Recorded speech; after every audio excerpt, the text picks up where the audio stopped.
this is my story and owning it. And like, this is what it is. And this is what I'm doing next. And maybe there's a question mark after it. But yeah, I think just own your story. Welcome to the Confident Podcast. I am Lisa Tarkington, your host of this podcast.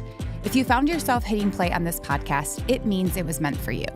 My goal is to help empower and guide you to become a better version of yourself through conversation, advice, and tips that are real, vulnerable, and authentic.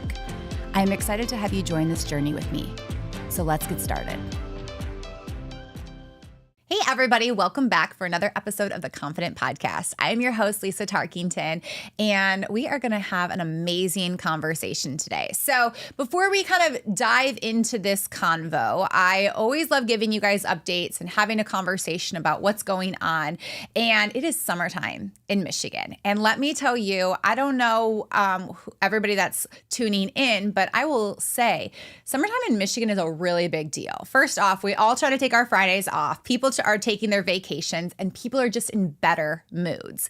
And so if you have looked at your summer schedule and you kind of feel overwhelmed or you're not sure of, what are your goals for the summer? I just want you to pause. I want you to take a break and I want you to think about, well, what is the one thing that I want to accomplish this summer?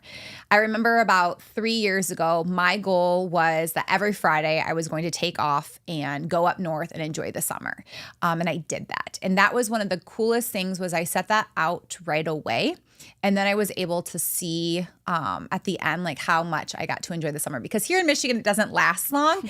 And that's really what helped me stay going because I knew that I would be finishing up and doing a lot of things come fall and winter with my career. So maybe your goal is just to spend time with loved ones. Maybe that you want to pick up pickleball and do that once a week, or maybe join a volleyball team on the sand courts. Whatever that is, I just want you to challenge yourself to make time for it because like us in Michigan, summertime goes so quickly and then we always look at fall and we say, I wish I would have done this and I wish I would have done that.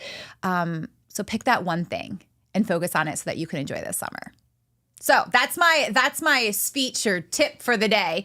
But we are going to be talking about a conversation that I get a lot of questions about. And I'm not going to be doing this alone. I'll introduce our guest here in a second, but it is all about how to overcome career setbacks even when you lose confidence in yourself for a while. So I want to preface and define kind of a little bit of what career setbacks could be. So they could be job loss, maybe a layoff, maybe a company closure. Maybe it's a missed promotion. Maybe you were passed over for a promotion. Maybe you've had a career change. Maybe you have gone into retirement. Maybe you have personal circumstances that have set you back, or maybe the economy has taken a downturn. So all of these things can be different setbacks. I shouldn't actually say the retirement one is a setback. Maybe it's just a change. But these are all things that are transitions that cause us to kind of step back, reevaluate things, but also sometimes challenges our confidence in ourselves. And I know that all of these things kind of resonated with me. These are conversations I have on a daily basis. These are things that I've gone through myself.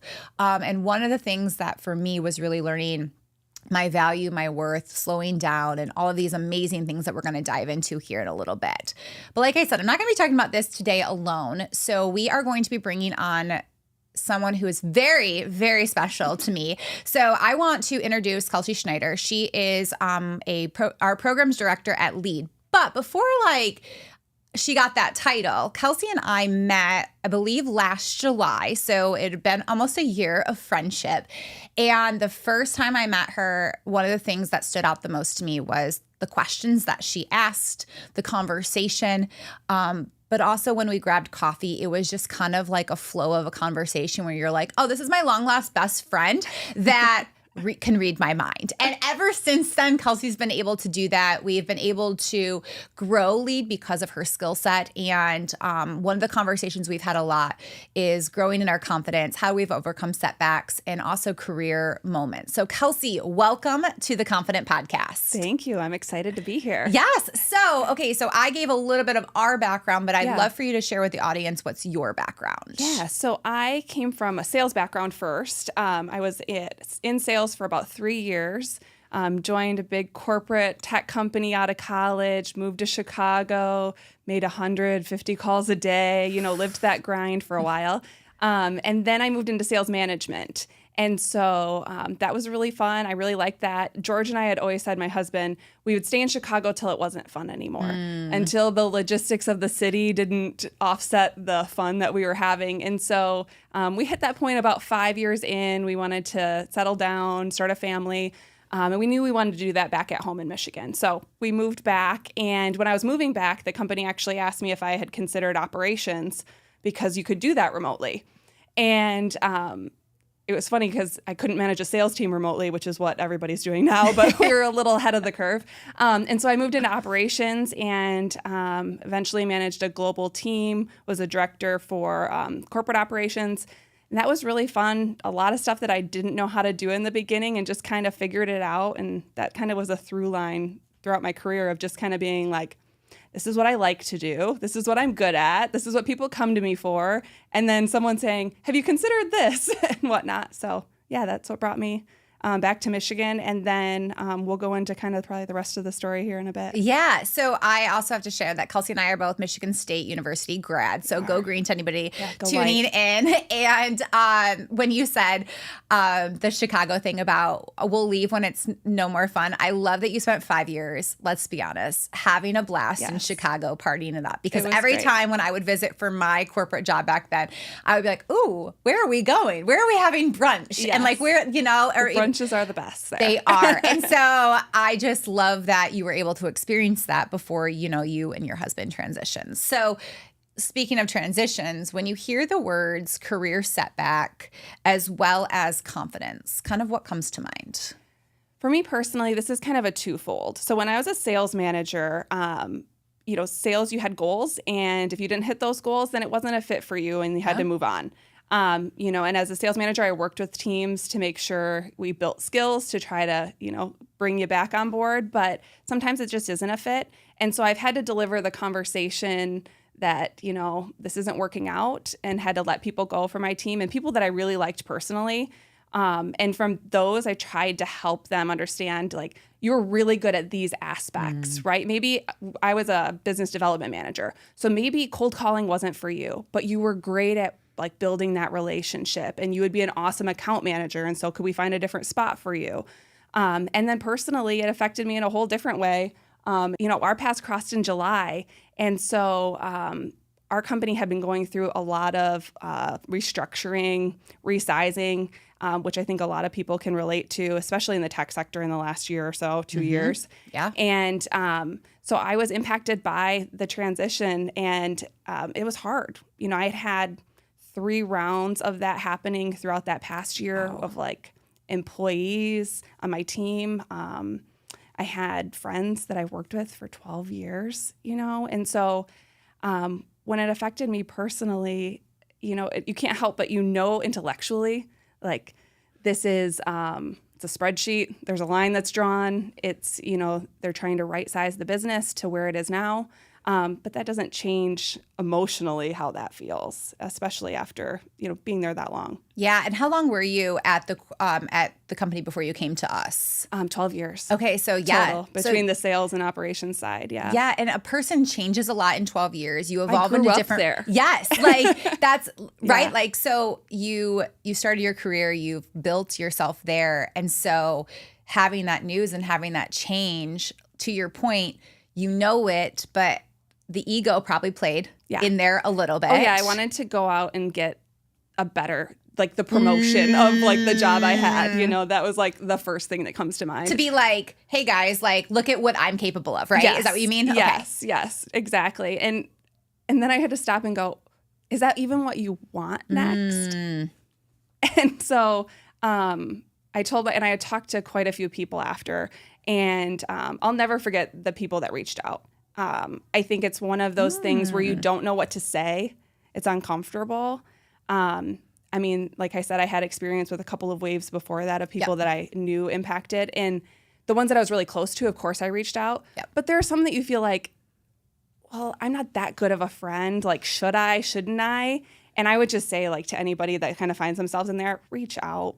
Because, like, those days and week after, it helped me so much because you're in your head and you're kind of going like, well, if I would have done this, or maybe this would have been different. And then the other side of you is going, well, I'm glad this happened. It's a blessing. And just, and you just kind of keep going back and forth. And so you never know what someone's going through or like what part of the wave they're riding. Because I will never forget those people that reached out. And there was a senior leader that said to me, he had saw my confidence grow as I worked my way up and built this global team. And he had said, I hope this doesn't affect your confidence. Like he just flat out said that. He's like, I hope you don't doubt yourself because this had nothing to do with you. And I was like, oh, it's just you needed to hear the words. And again, it's like, intellectually these things, but for someone to say that to you. So, and then I had another group of friends that this was my favorite gift I got. I got a bottle of tequila and a bottle of champagne. And they were like, it's a bittersweet ending, but we can't wait to see what you do next. And I love that because they left room for both sides of it because you're going, ooh, this stinks. Yes. But like, I'm also like, what is next? Yes. And like they were your cheerleaders. And I think that's like, to your point, sometimes it's not, we don't say anything because we have nothing to say, but sometimes even the one or two words mean more than anything. Absolutely. And so when you were going through all of this, a couple of things came up when you were talking about that. So first off, it sounded like it did impact your confidence for a little bit. Yeah. So take us to that moment when like you started to notice like, oh, it's infected. Yeah. I think right after the news, I cried actually when I got the news, and I didn't expect to because I had kind of, like I said, there had been multiple rounds. You can kind of feel it when things, I'm definitely somebody that pays attention to shifts and, you have a lot of self-awareness with that. Yeah. And so I was like, oh, I don't know if it's going to happen to me. I don't know if it means I'm going to move to a different team, but it didn't feel like where I was at was going to be where I would end up. And it was kind of interesting because I think in that moment you have a choice to make if you find yourself in your career. You have to say, I'm going to look for something different proactively. This doesn't feel good. Yep. And so I'm going to find something different. And my kids are young. I have 2 kids. And so for me, I was ready to ride it out to see what happened because the job was really demanding. And so the idea of adding job seeking on top of that, but in doing so, I had to make a choice. That like I am going to stick it out. Yep. And so what was I going to do with my time there? Because I couldn't just be pouting that this didn't feel as fun as it did 12 years ago. Yeah. And so I think that was kind of part of that. So I made a little bit of peace with it. But after the news happened, I processed things by walking. And I walked 8 miles the day that I found out. Wow. Because it just kept going. And I would sit down and I just didn't know what to do with my hands. Yeah. And so I'm just walking. And that kind of became the thing that I did throughout. I walked every morning, dropped the kids off, went for a walk. That was something I did while I was working. And so it was kind of that touchstone of felt like me still. Yeah. And then I would get on the computer, and I kind of just kept that same routine, getting on the computer, looking at jobs. But it was just a wave. There were times where I thought, oh, this is great. There's so many neat things that you could do next. And then there were other times where I was just like, oh my gosh, what are we going to do? Everyone that I talked to kept saying, just sit in it. Just enjoy this break. And I'm like, yeah, I can do that if you're telling me in 3 months in your golden crystal ball, you're going to have a job. Great. I would love to relax for 3 months, but I just am not wired like that. Yes. Well, and that's hard to process too, because when you have young kids, when you are early in your career, you're not well, I'm going to ride this out to retirement. Right. You are literally I got a long ways ahead of me. Yes. I need to figure out where the income is coming. I think about I get very, black and white with those things. And that's really hard because you're I know I'm going to find the thing, but I don't want to be patient. And I don't know the timing of it. Yes. Right. And so that was exactly it. And I was also thinking, okay, it's July. That's tough. A lot of companies in the summer. So then you have this window in the fall, but then don't wait too late because then it shuts down. You almost know too much for your own good because you've wrote out building teams and stuff. And so, it suddenly becomes this this is the window, and it's hard. And you made me think of too, you worked in sales. It's prospecting in a way. It's well, I know that I if I don't start now in 3 months, I won't have anything because something just doesn't happen in one day. Right. Sometimes it does for people, but sometimes it doesn't. And so I appreciate you saying that, like how you felt. I thought of, and again, I don't know all of the stages, but I thought of grief, right? Like, you know, like you get through it. You have so many highs and lows and just like all the feels. And sometimes you're like, I don't know why I'm crying because I know that the light is there. Like, I know I'm going to find something. I know I'm good enough, but it's kind of scary. Yes, for sure. I bet. Like, I can't imagine that process. I mean, I can imagine because I've gone through very similar things. I shouldn't even say that, but I think that it's one of those things where until you're in it, it's hard to understand, but we've all had different types of career setbacks. And so when you think about a career setback, or, you know, you had one, but also it opened up other areas for you. So talk us through, like, you started to apply for jobs.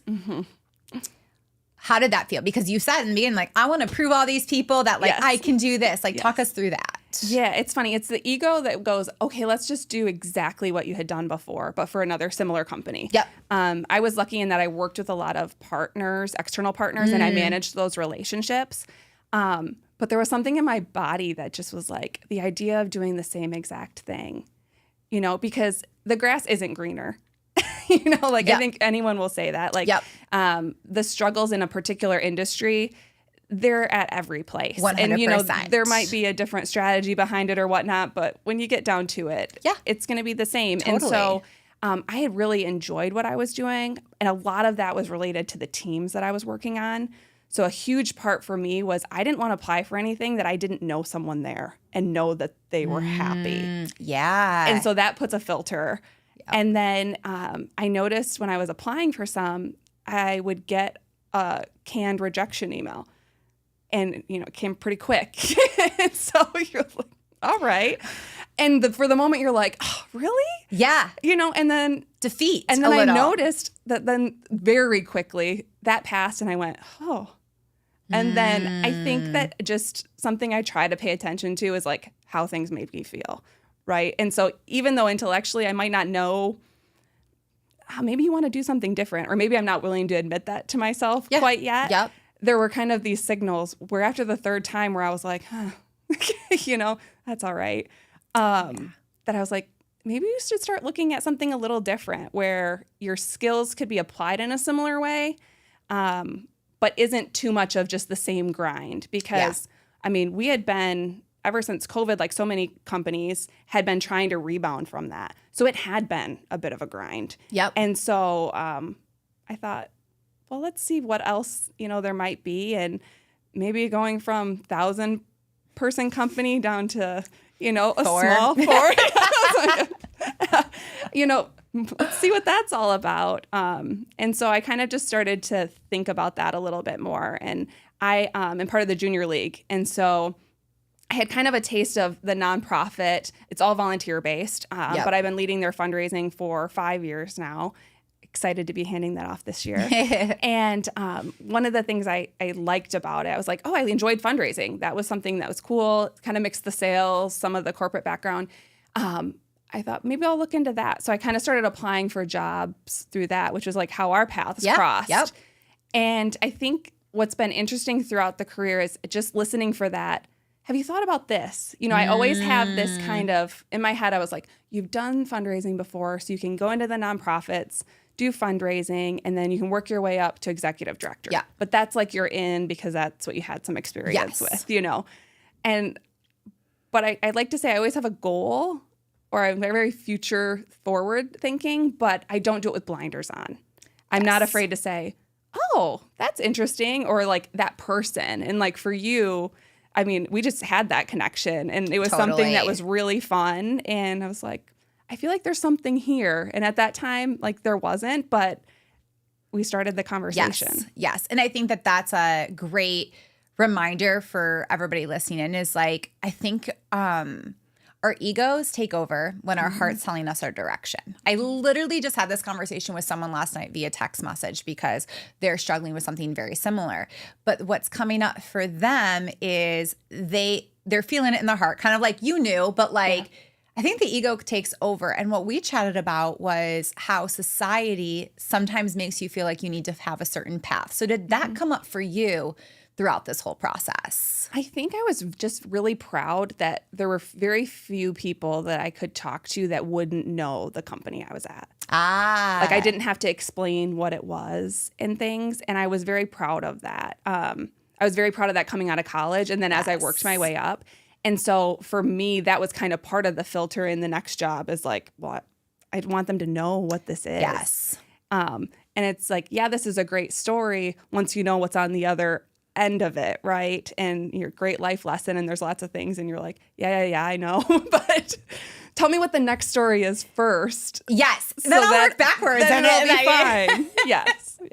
So you talked a little bit about the support piece too. And like, it sounds like a lot of those people, you can even probably picture them of who supported you, what they need to do for you. So we've talked a little bit about like changing jobs and stuff. It's also about like too, like what if you're a mom or dad deciding to stay home? That like could look like a career setback, quote unquote, you know, and then your confidence is changing, or all of these different things that kind of come up when it comes to career changes. And so what would you say to people listening in that like, that you think that was really helpful for support? Maybe just elaborating a little bit more on what you said, and also like what should people ask for? Like how would I, if I was struggling with this, ask my friends or family for support?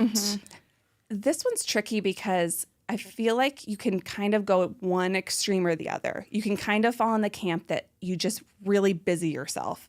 So then you don't sit still long enough to hear from yourself, like what's next. And I was very intentional not to fall into that. I actually didn't start a project, which was crazy given this like months of free time. Yeah. I didn't start a project. I just didn't feel like it. And I just didn't want to distract myself. I was trying to just like sit in it. Yeah. But then on the flip side, you don't want to go to just sitting there and then getting to in your head. Yeah. Because you do have those waves that you mentioned. And so it can be dangerous to just sit in it too long either. So that's like kind of the tricky part is I would plan something to look forward to with friends so that there was still that social interaction. And then I tried to give myself, and this is just me personally, I like routines. I tried to give myself, what's my new routine? Yeah. So like I mentioned, I walked, then I would hop on the computer. And then after lunch, I just kind of said, that's enough. Because there would never be enough. You know, you just you get down the rabbit hole of like looking at jobs and whatnot, or a blog post about the perfect resume, or then you read about AI and how it's changing the way, you know, and it just, you can go down a whole rabbit hole. And so I just said, 2:00, I'm done. Do something for myself, read, meet a friend for early dinner, you know, whatever that might look like. And so I think asking people, you know, to come to dinner or to meet up for a walk or to meet for coffee, right? Because that was the thing we could do in the middle of the day, kind of a thing. And then I tried to have a quote unquote meeting. Like I would chat with somebody that I'd worked with over my career. And there were some people that had reached out proactively. So that was really easy. They had heard the news. It was great that they reached out. There were people that I worked with like 2 or 3 years ago. And I thought that was so sweet. You know, some of them were going through something similar or had. And so they were like, this was a site that really helped me. I did this. Awesome. They had tips. There were other people that were just like, oh, man, here's what I'm doing now. Here's some people I know. Like if you want me to introduce you to anybody, if you see me connected to anyone on LinkedIn. I thought that was a really generous offer because maybe you don't know. But like if I'm looking at a certain company and I see that so-and-so is connected, they were just like, don't hesitate. I would love to make an introduction. Those were some things people did too. Yeah. And that's like, the world is great, guys, right? Like we all like have these like, you know, there's so much negative going on sometimes, but like there's so much true beauty and people supporting each other. Yes. So this is kind of going to be a twofold question. So it's almost been a year. So the first question is going to be, how are you now? And then the second question I want to ask you is, what would you tell yourself a year ago? I am great now. I'm having a lot of fun. We have a lot of fun. We do. Yes. I think this is not a moment of like performance, guys. No, this is not. We do. We just have a lot of fun. It was the perfect blend of taking the things that I felt confident in my job and being able to apply them, but in a new industry. So there's still enough like getting my footing on the nonprofit space, obviously with your curriculum and some of those pieces.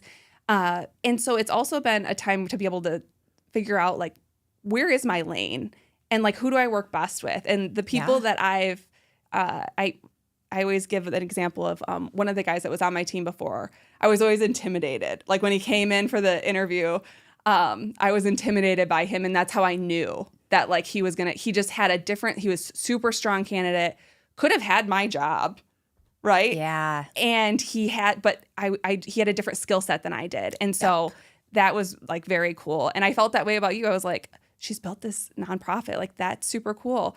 I don't have any desire to get up in front of all of these people. I'm just pretending these cameras aren't here right now. Teaching and doing, speaking engagements and things. I was like, but there's something special here. And so it was just fun to be able to find that niche where it was enough new but enough familiar that I felt like I could bring something. Yes. And so what would you tell yourself a year ago, knowing now where you're at, I guess, which is very hard. It's very annoying because it'd be like what everybody told me. It was like, enjoy this time off. And I even told myself, like, I know you're going to look back and say, I wish I would have enjoyed this time off. I tried to, but it's just not my wiring. Yes. I like to have a plan. And so I had to kind of come to peace with that like, that is what it is. Yes, exactly. Because I look back to, like, I remember when I graduated from Michigan State, I just wanted a job so quickly. Well, I got one right away.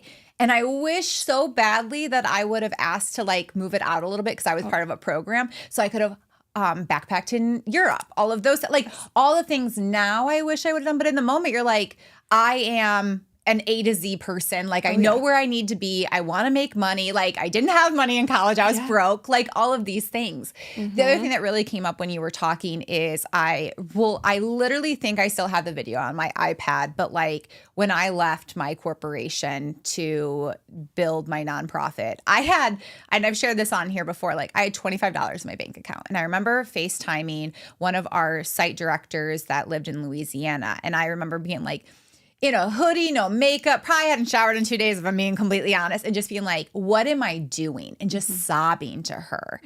And she's like, Lisa, like this will make sense one day. I'm like, this is not going to make, like, I just knew I had to do it, but it didn't make sense at the same time. And I think that like when you're in the moment, kind of what you said, it's like, it's okay to feel what you need to feel. Because had I not felt that, I wouldn't have woken up the next day. I think I would have continued to play the whole like, just blocking out the emotions. And then I wouldn't have felt what I needed to feel. And so now looking at that and like even you, it's very easy to say like, I would have given the same advice to someone else. But also now it's more like, now I understand how hard it is to take that advice. Yeah. Oh, absolutely.